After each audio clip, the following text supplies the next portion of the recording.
Улсын хэмжээнд сүрийн өвчний халдвар дархалтын байдлаар эхний 3 түвшигддэг аймгийн тоонд багтдаг. Хуам олноор суурьшсан дамжин өнгөрөх авто зам, төмөр зам хөгжсөн, шилжин ирэх иргэдийн тоо жил бүр нэмэгддэг нь нэг шалтгаан болдог байна. 2020 оны 11 сарын байдлаар сүрийн өвчний 67 тохиолдол бүртгэгджээ. Энэ нь өмнөх оны мөн үетэй харьцуулахад 10 тохиолдлоор буурсан үзүүлэлттэй байна.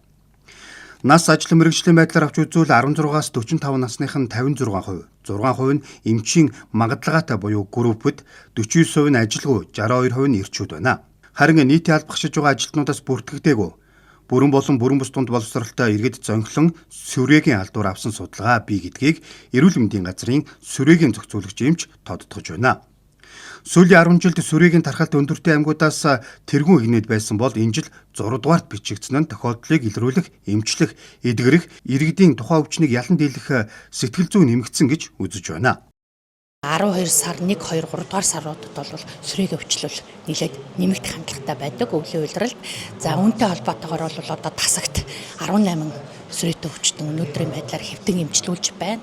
За ер нь бол өвлийн улиралд сүрээгийн өвчлөл нэмэгдээд зуны улиралд бол ийм буурдаг.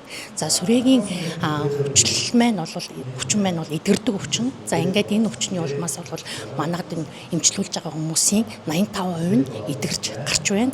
За 15% нь бол одоо үр дүнгүй болох тийм ээ. За хяналт алдагдаад явах насваралт ингэж 15% бол эзэлдэг юм аа.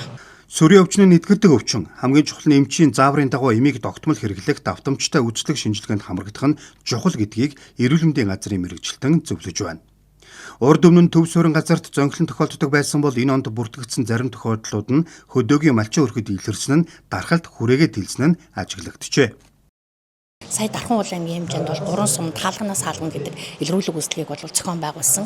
За ингээд бол 3 сумаас 6 өвчлөл бүртгэгдсэн.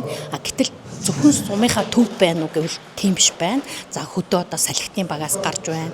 За инх тал багаас гарч байна.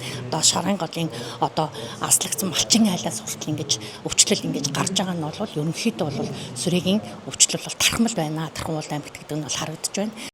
Сүрээгийн тасагт хэвтэн эмчлүүлж байгаа иргэд орчныг сайжруулах тал дээр анхаарал хандуулж өгөхийг хүсдэг боловч төсөв санхүүгийн байдлаас шалтгаалan хэвтэн эмчлүүлэхэд таатай орчныг бүрдүүлж өгч чаддаггүй байна.